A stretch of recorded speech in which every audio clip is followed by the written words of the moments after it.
Okay guys, welcome back to part 2 of our testing up at the Golf Lab.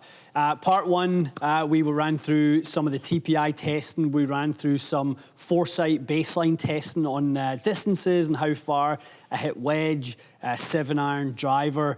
Then we get into some dominant leg testing, which is really interesting, had never done that before, but I think this is where the fun starts. So getting into some of the gears, some of the swing catalyst stuff, and then obviously summarizing that is I think where you guys will be exposed to some things that we've never really had on the channel before. We've done a little bit of gears testing, but never really in this depth, looking at some of the things we're just about to look at. So make sure you don't miss part 2. And if you haven't watched part 1, it doesn't necessarily need to do it in any order, but go back and watch that as well. I think you guys will find that really interesting. So swing catalyst is the only, well, not the only, but one of the only measuring systems that actually puts pressure and force together with using one system. Right. The graphs on the right indicate the different ways you can utilize the ground to create force. Mm-hmm. The purple graph here shows us how you use the ground to push laterally side to side, so like left and right. So whenever it's positive, that means you're actually pushing this way, right, to move your body this way. That's why they're called ground reaction forces. So it's the reaction, your body is the reaction to your force. Now, when we look at the yellow one, torque, this is the beauty of having multiple cameras. So we go from the top down view. Whenever this line is positive here, that means you are trying to rotate this plate. So how torque is, it's rotation around the center fulcrum. So you're trying to spin the plate in the ground, which will make your body do the opposite. So like the opening up of your body. It's a big part of what we're working on with kind of where the club's moving right now. We're trying to create much more torque in our swing. Perfect. And then lastly, I think most people can conceptualize this one the most is the vertical force.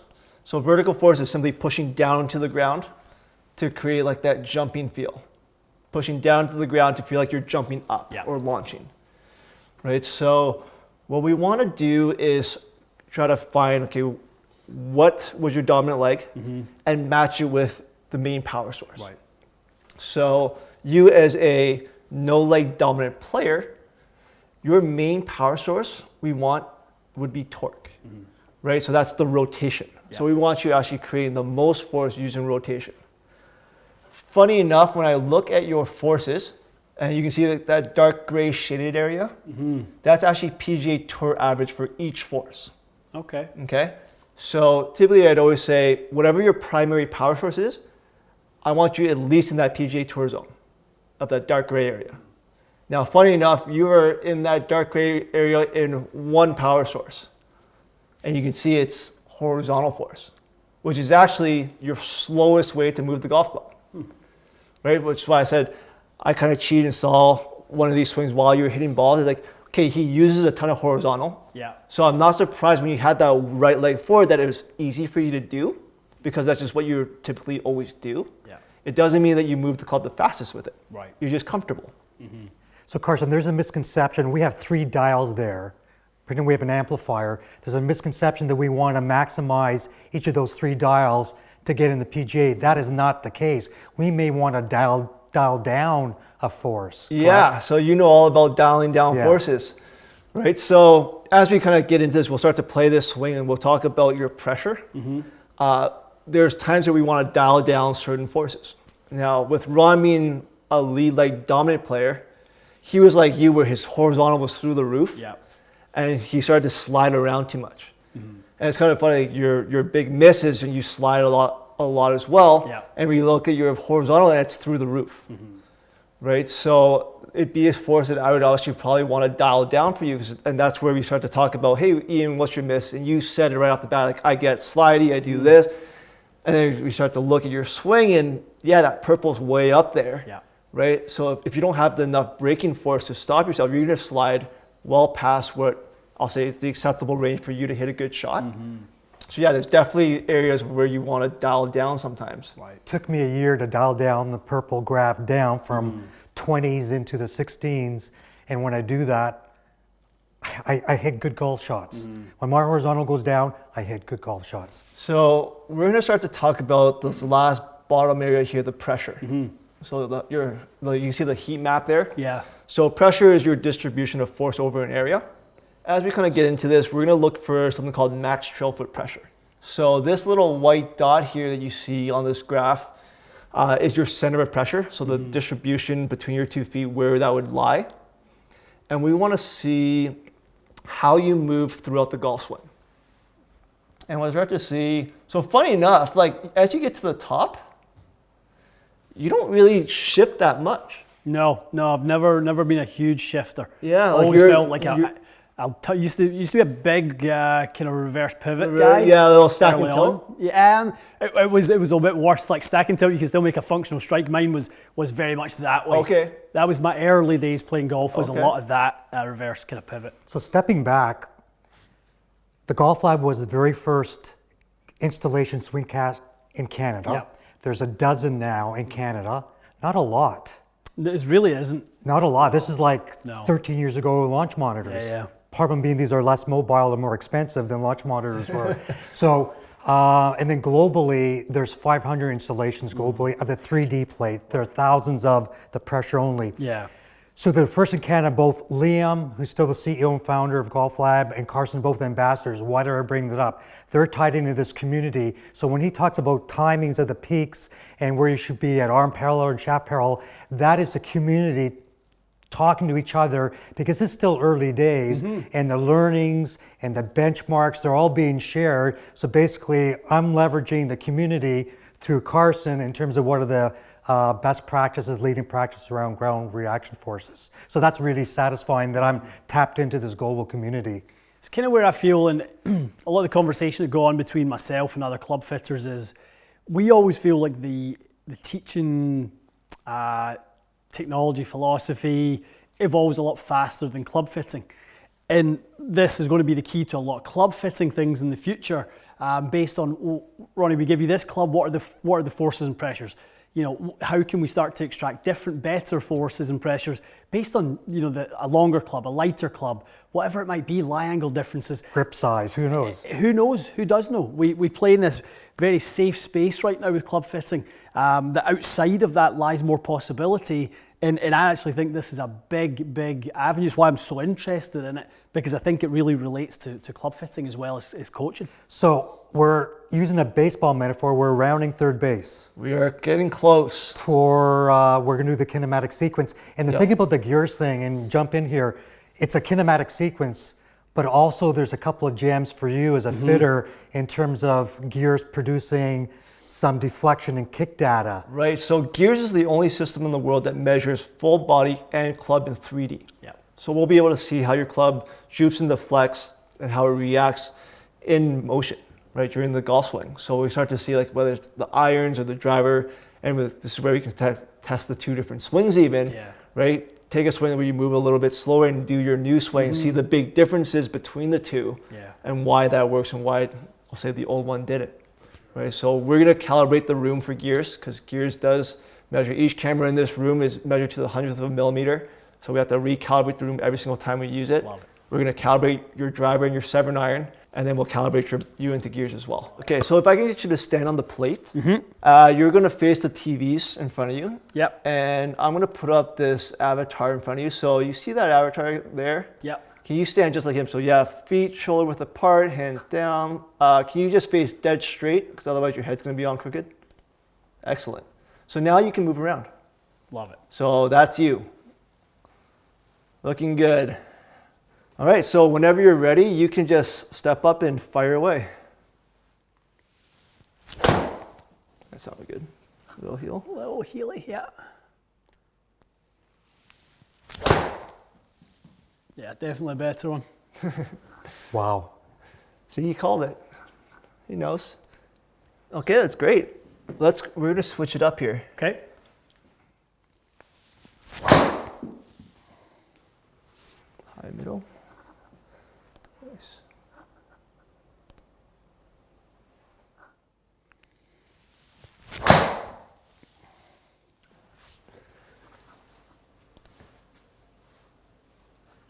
Flexion is good.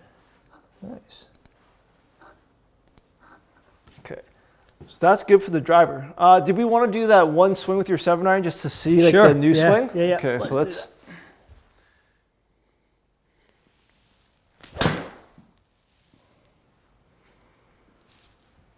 Okay. So we'll call swing 10 is going to be your new, and we'll be able to determine which swing was which when we go through it. All right, so let's take a look at some 3D in gears. Have you ever measured yourself in gears? Good question. I don't think I have. The old mat system, yes. Yeah. But not in gears. Not in gears. So obviously in gears, we can kind of see every angle from any view we like.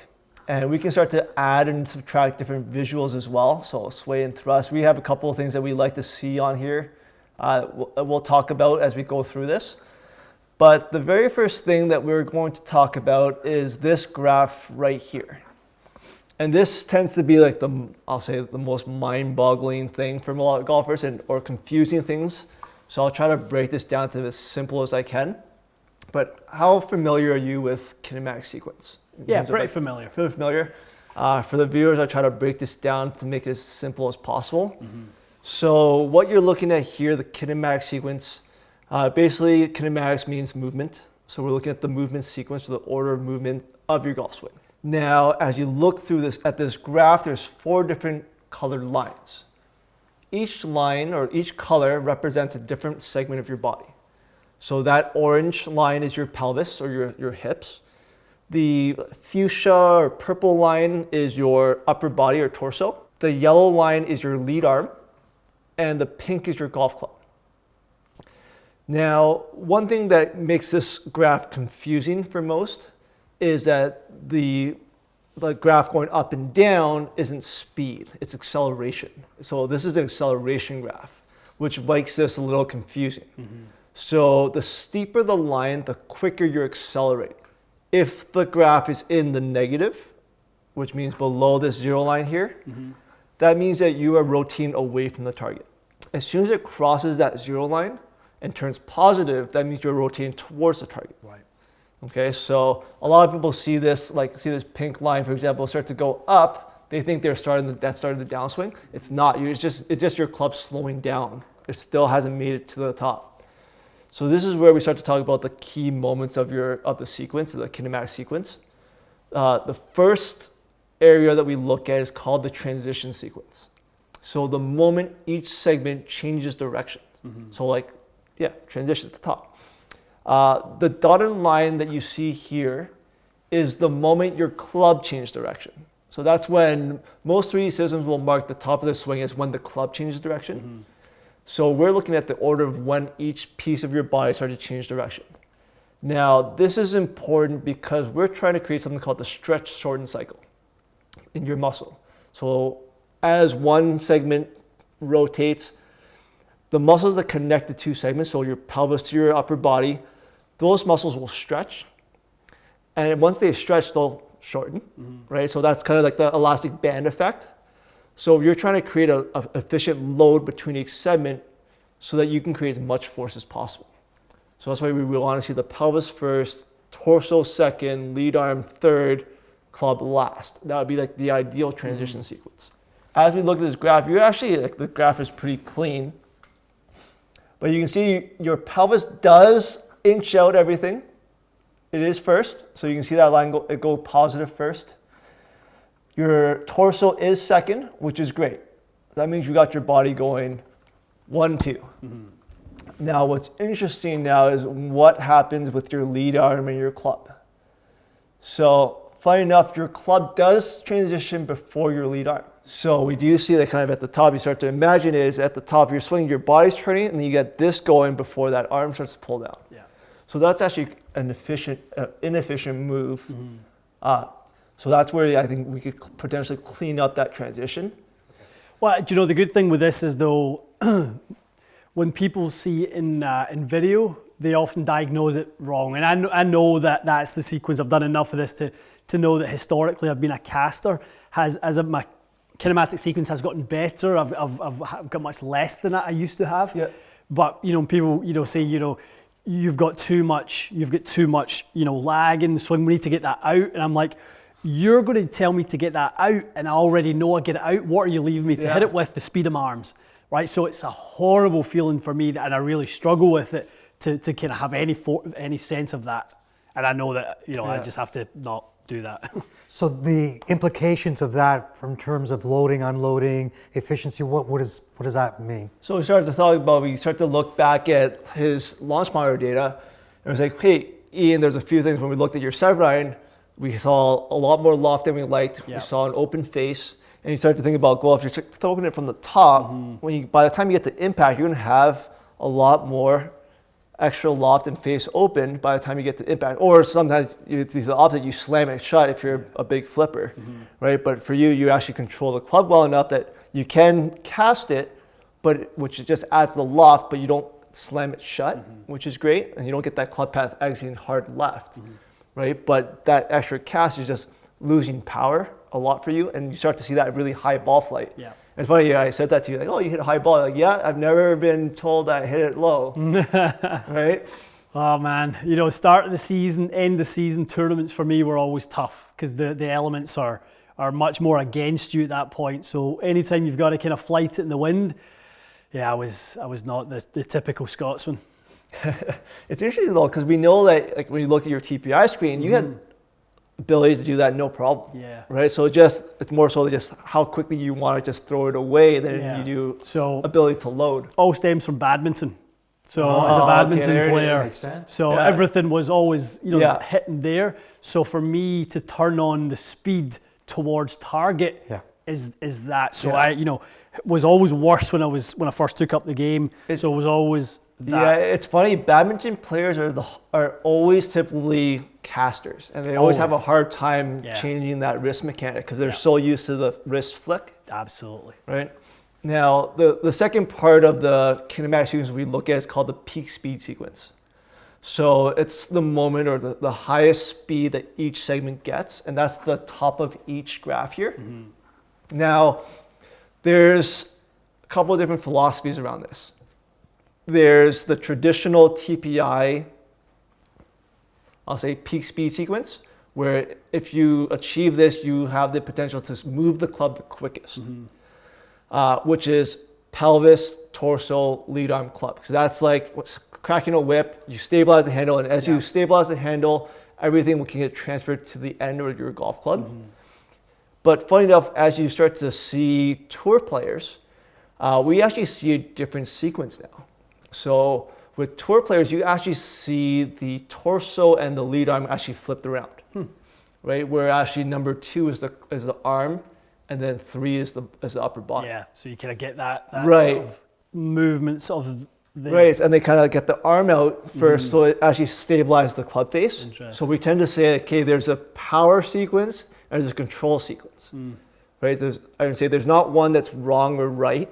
It's just there's different things you want to achieve. Right. So if you're trying to train a long drive player, I definitely want them in TPI model of how to move the club the quickest. When it's a player like yourself that you don't necessarily need more speed and you're looking to control the ball, I want you to kind of more like a tour player. Right. Where they're a little switched around. Okay. Interesting. I did not know that. So that second sequence, that's more the modern player. That's a modern player. That wouldn't be Julius Boros and Sam Snead. That's the modern player coming out. That's the modern player that you see on tour now. Right. You actually see them switched around. Interesting. Who would be a good example of that, Carson? Actually, like everyone. You see like 90% of them. So we actually have a tour average in gears here that I can show you. And it's 15 golfers put together and all their averages. Yeah. And you can actually see what they do. The good news is, like when you look at your peak speeds, it's interesting, like your lead arm and pelvis kind of stabilize at the same time. So I would love to see your pelvis movement happen a lot sooner in terms of like timing of it, right? I'll say it's just a little bit slow in terms of when you start to generate the force. It does start to move early, but it doesn't actually finish its movement in time, I'll say, right? Because after that, if you just, I'd say, get your lower body stabilize sooner in terms of finishing that movement sooner. Everything else is in order in terms of like what a control person would want, right? But typically you want to have that solid foundation to be stabilized so that everything else can continue to do what they need to do to create that chain reaction, right? So whichever line is on top means that it's moving the quickest, right? Typically what you want to see is the most medial segment to be on top and the next segment to come below and through. So that's an efficient load and unload, right? So right at transition, you can see that club on top early, which kind of hurts you in terms of what you actually do with your body. Because you actually have some good movements with your body, but because the club's out racing everything, all that energy that you create with your body never actually gets transferred to the golf club, right? And then it becomes more of a timing aspect with your hands. 'Cause now you got to catch up with your club versus being able to kind of let it fall behind you and create that whip effect, right? It's funny, like you crack a whip, it's very easy to hit the same spot over and over because it's just a chain reaction, right? When you break that chain, it becomes kind of, then your accuracy goes away, right? So we can put that in order. I think we could start to see a little bit more accuracy out of that. I think that's where we can almost talk about like, hey, if I overlay your new golf swing, what happens, right? So if I pull up your new golf swing and I'll overlay it, this gets a little messy sometimes. But funny enough, I can see that pink line. So if you look at the two, I know you might have to get closer on this, but if you look at the two club lines, so the pink one from before is out in front, and that new beige one's actually delayed in the timing. So whatever you do with that new one, that delay is slightly pushing and delaying it. Right? I love to see it, and we'll see it a little bit later. I'll get rid of your, I'll say current golf swing and put in just the new, and we'll see like, are you actually loading it better as well? Because it's hard to see with all these different lines because there's so many now. But just try to compare the two that are on top. You do see it delayed better.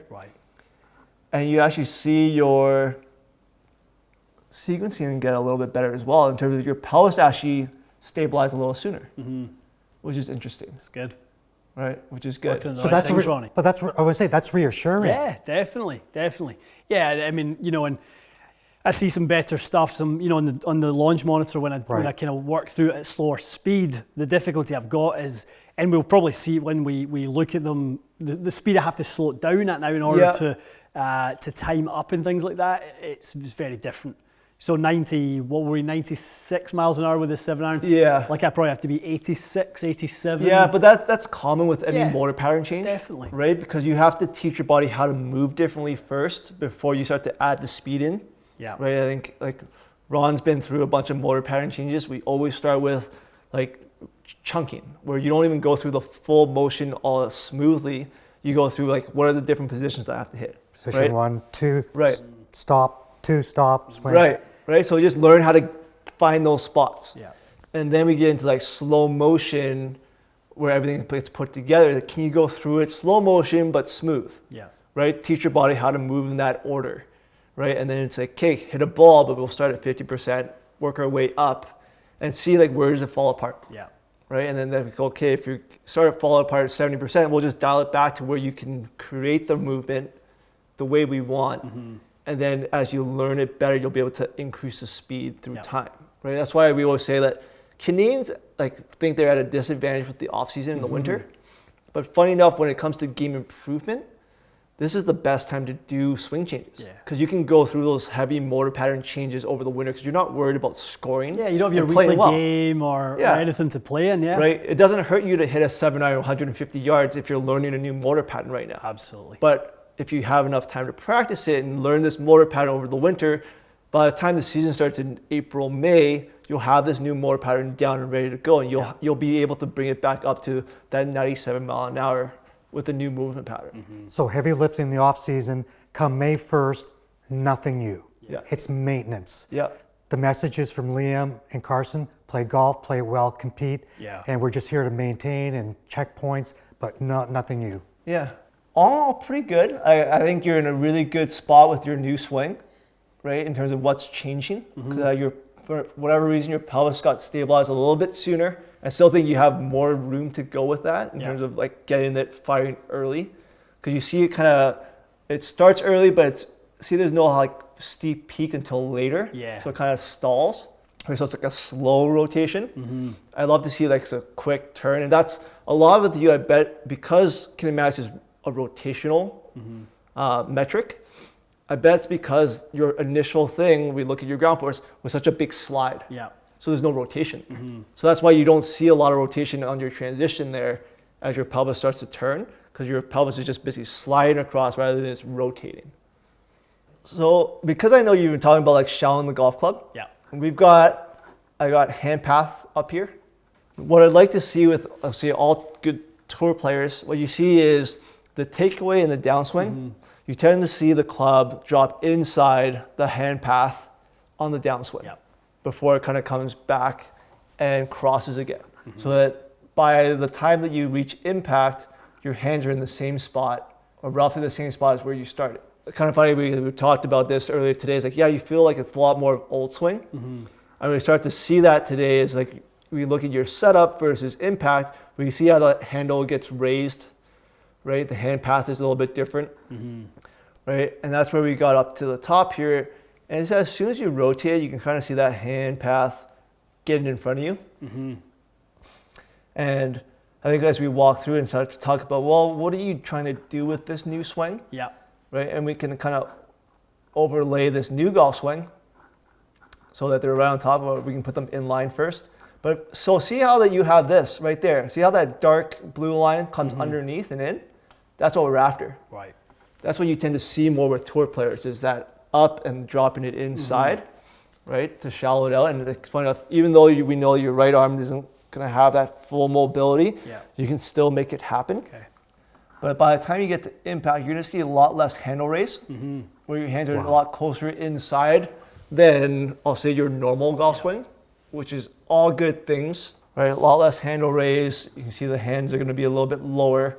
And that's where you're like, we talked about the lie being toe down, right? If the hands are lower, definitely going to be toe down, or sorry, toe up with the hands lower. So it's always nice to be able to overlay yourself and see what was happening. But funny enough, you start to see, like, I think a big thing with you, and we talked about you like kind of standing up and straight. A lot, you can almost see like you actually keep your posture a little bit better. You stay down through the ball with that new golf swing. So I definitely will say like you're on a good spot. Like I think it's a good spot with it, and I think don't get away from it just too quickly, just because I know you're like you don't love it yet and you haven't found the speed. I think you're on a good path with it. So I'm looking at a couple of numbers. So this is where I like this new golf swing. Okay, I put up pelvis sway and thrust. So for the golfers that don't know what sway and thrust is, sway is side to side, so left and right, and thrust is closer or further to the ball. Okay, so we know we've talked about your golf swing. Like we don't want to see you swaying a ton. Right. When we actually get you at impact, look at swing 2, your new golf swing, compared to your normal golf swing. Look at the amount of sway your pelvis has. So you're actually a full inch and 1.2 inches more to your left on your normal swing than your new one. So you're way over, and that's going to help. That's when you think about what do the hands have to do when you're everything opens up, everything goes right. And that inch doesn't sound like a lot, but that's significant. It doesn't sound like a lot, but it's significant, especially in pelvis movement, right? It's funny enough, like your thrust is identical, like nothing moved there, so that the center of your pelvis stayed the same. And the rib cage sway is significantly less as well. So what I actually would care more about is, I'm going to put this up here, rib cage angles, where we'll probably start to see a lot more bend. Let's see here, 19 and 20. So that's kind of an interesting one, because I would have thought we would have seen a lot of side bend. We're working and trying to get a lot more side bend. Yeah, but it's kind of funny. So we see more side bend in the new swing. And you're definitely in way better posture as well when you look at like 15 versus 22. So you start to stand up a lot more, which is great. And I think that's kind of an interesting, because we talked about that earlier, is that you doing turning and rotating, being able to keep your shoulders kind of down at the ball was kind of tough for you. But whatever you're doing with your wrist mechanics and dropping, it's actually helping you achieve the things you want. So like, I think a lot with gears is all about just solidifying, are you doing the right thing for your golf swing? Definitely. Right, so I definitely think you're in a good path, right? So I wouldn't get away from the stuff that you do, even if you aren't finding success yet. Yeah, it's early days. I mean, we kind of play with different patterns and what allows us to make the movements. And this is actually something we really just talked about last Sunday. So it's that new. So, we've got some bits that we like and some things in the top of the backswing that create an opposing force in the downswing. Impact trying to kind of right ear to the ground to stay in that side bend. And, as you say, we're in the heavy lifting stage right now. We're kind of full blown, change a bunch of things. So nice to see it starting to, that I can kind of achieve it a little bit more. That's priceless reassurance that you're on the right path. Well, I think that's the one thing is like a lot of golfers are always like, yeah, my instructor told me to do this.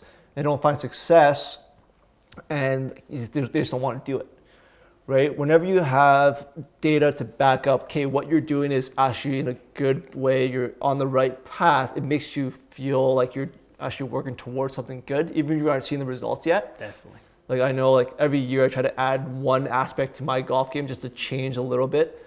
And like at times I'm like, okay, I probably shouldn't have done this because it's looking real bad right now, but I know what I want to change. And when I get into the stuff like swing cat and gears to make sure that when I measure it, am I doing what I'm still thinking I'm trying to do?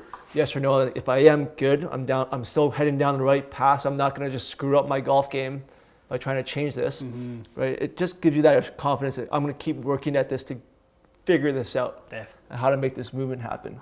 I just wanted to take a look at you at the top. You swing more underneath, which is a good thing, right? Yeah, definitely. Yeah. The overlay is just fascinating to see. Right, especially if you have like a good and a bad, like what you do different. Overlay is very useful in that sense, so you can see what's going on. So this is an interesting one in gear. So it's a little bit different than foresight. So foresight measures closure rate very differently in 3 dimensions, where it goes face to path, which everyone tends to think about closure rate, but it also takes into consideration loft change and lie change. Right, and spits out the degrees per second. Yeah. Gears does face to path only, so only open and close in RPM. So it's a very different metric. Now, typically, what you want is actually, we tend to see a lower closure rate in gears is a good thing. Yeah. Because that means it's a more stable face through impact. So again, we'll kind of compare old versus new. Your old golf swing was 461 RPMs. Your new golf swing is 377. Right? That's a significant change in face control. Right? Almost 100 RPM change is crazy. PGA average would be? Right around that 360 mark. Wow. Right? So as you think about, if you're learning to rotate this way and through, your face will close significantly less than this motion. Yeah. By how much your face club head travels. We still get the swing from swing cat on the right there, and how square the body is kind of how an indication of why the club has to rotate so much, right? Because the body isn't clearing. So the new swing is all about kind of stabilizing the wrist structure in order to then not have to flip, but we're going to open up. We're actually going to work on trying to get a little bit more of that motion, which is nice validation again. Yeah, and like again, you look at like impact. You can see a left butt cheek from the blue starting to come out. So that means posture-wise, you're a lot better posture.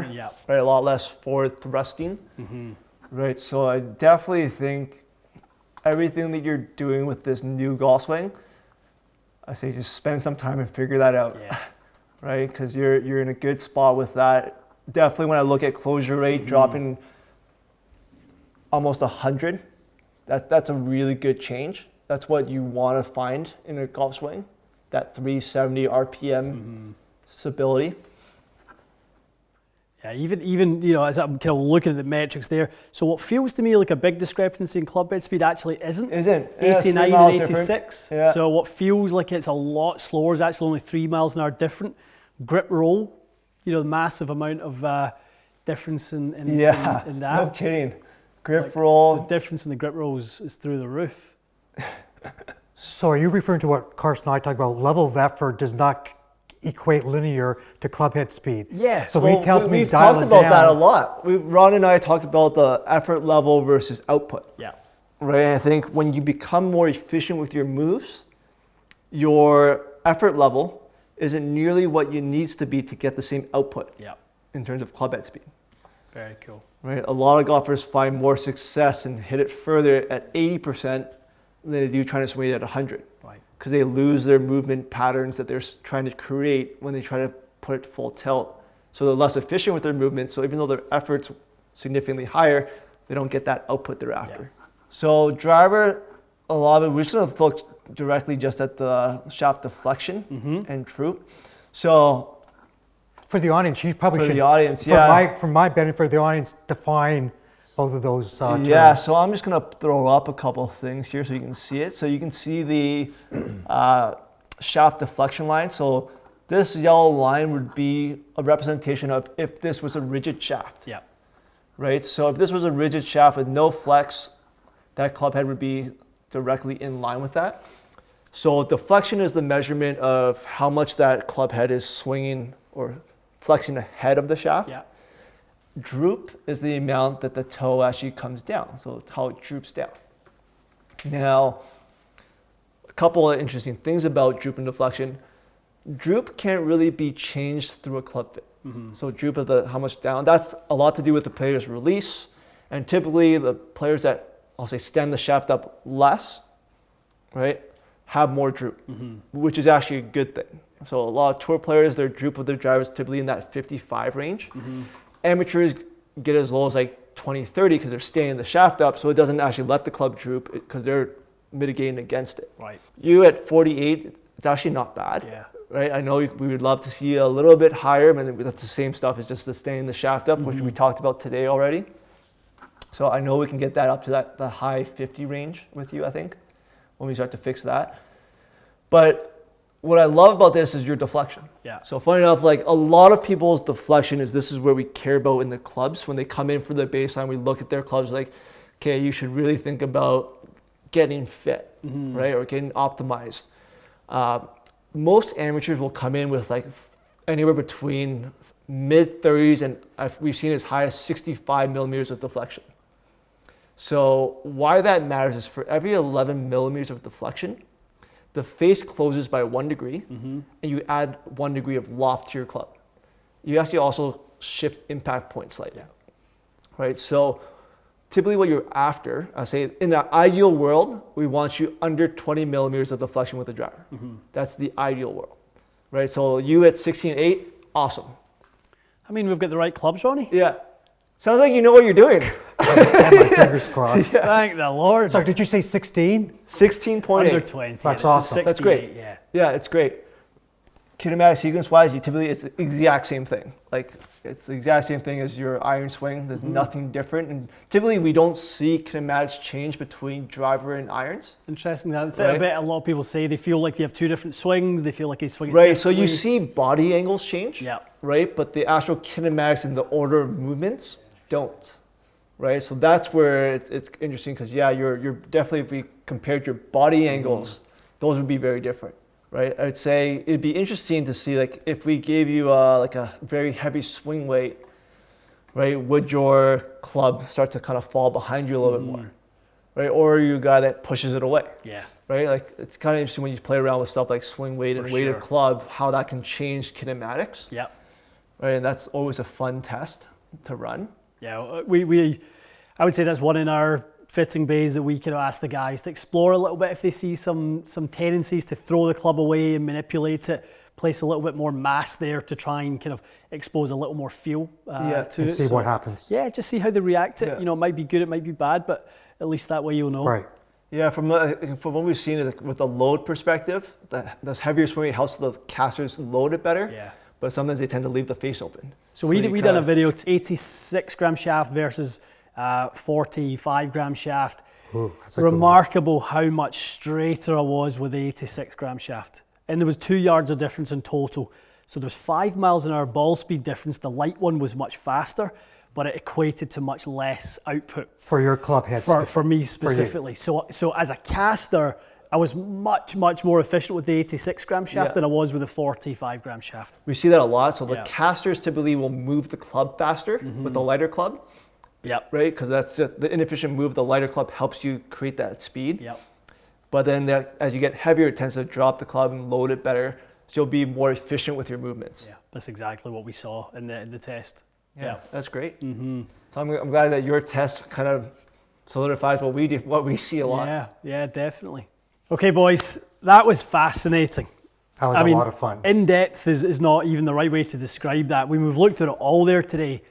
A lot of things that are exposed and things that I didn't know about patterns, some validation of some good things that are currently going on, a lot of education about different places you can uncover some kind of newfound performance metrics.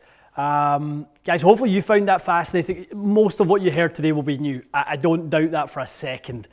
Most people shy away from this level of detail, don't they? I think that's the whole thing. As a student, a lot of this information can be very intimidating for a lot of people. Definitely. So we went in a little bit more in depth with you today because your understanding of the golf swing is pretty high level. But typically, we want this technology to help you understand your golf swing. And a lot of it is for us to kind of help you determine what's good for you and what's not good for you. Definitely. Right? You don't need to be entangled into every single detail of what we go through today. You just need to know what's going to make you better. Yeah. And where's your opportunities? And I think when people watch us on the channel and whoever it is testing, they go, well, you guys aren't really someone we can relate to because every ball you hit straight. Well, that's not true. That's far from the truth. When we hit lots of bad shots, we may swing fast, but there's lots of flaws to it. And, we're just trying to extract all those little kind of performance metrics, those little 1% gains and layer them on top of one another to, like you said, come April, May, we play a little bit better. That's what this is all for. Yeah, as a student being through this five years, comprehensive, holistic, and integrated. Sets me up for a good plan and some success on the golf course. Yeah, I think everyone needs to have a plan for their golf game. Yeah. Right? I think that's the key is everyone kind of tries to do it, I'll say too much too quick. Yeah. Right? With golf, it's a very tough game, right? So being able to create a good plan with your coach or with whoever you're working with is very important, especially when you're working on motor pattern changes. Yeah. But I think that's where I think today getting just some solidification that you are working on a good thing for you. Yeah. You're in much better positions. I think that's always a positive thing for a golfer. Definitely. So you can continue to work the way that you're working. Yeah, you're going to dedicate some significant time to it, so you want to make sure that time's well spent. It's a fascinating process, Carson. Thank you for giving us a look into what you guys do here day in, day out. It's great to see it. Guys, this for me is kind of the start of a journey towards playing a little bit more and kind of starting to compete a little bit again. Dropping in from time to seeing these things will be great in order to kind of see how are we progressing. We have to have some benchmarks, and today is kind of like, okay, line in the sand day one. And off we go. So, there'll be there'll be some stuff with Michelle, there'll be some stuff with Scott, some short game stuff with Gareth. We may throw a club fitting in there somewhere, Ronnie. Sounds like a great lineup. You've got a lot of world-class people lined up on future shoots. It's great, but it's all for you guys to show what we believe you should be doing, ultimately to improve your games. This isn't about me, this is just me showing you what I would do if I were you, and how we can extract a little bit more performance. There isn't much wiggle room when you're a +1. If you're a 10 and you're trying to get to 5, trust me, that's easier than going from +1 to +2. Oh, yeah. It's hard to squeeze that out, but you guys can do it with some integration of technology, great knowledge, Arcos, to give you data, round by round data, all those things layered on top of one another. You're not going to be struggling for answers as to why you're not playing well. You're going to be doing just fine. Yeah, I think that's just it. I think everyone just needs to figure out why aren't they playing well, or why aren't they playing to their potential. Yeah. As soon as they figure out the keys to their potential, then they have a good roadmap of how to do things on the golf course. Yeah, brilliant. Boys. We're done. The bad news is It's minus 25 out there. So you have a global audience. They're going, why didn't you move up the That's doors so true. and take out the mat? It's minus 25, minus 13 for our American friends. I know, yeah. Not in here though. We're nice and warm. We're nice and warm. Boys, thank you for the time, Carson. Thank you for coming. Always appreciate it. Great to see you. Ronnie. Thank you. Well, great to see you. Great to be back on the channel. We'll have you back in testing. We've got lots of things for you to test. They're piling up in my office Senior right now. slow swinging season. Exactly. Guys, thank you for joining us. This is a blast. Leave us your comments. I want to hear what you guys think of this type of stuff. Do you want to see more of it? You know, it's not our day-to-day, not our core, but we do love to drop it in there because it's important for you guys, I think, to see that this is other parts of the game improvement sort of view all around, like you said, all encompassing. So I'll be curious. Yeah, it'll be good stuff. Okay, thanks for joining us. We will see you again soon.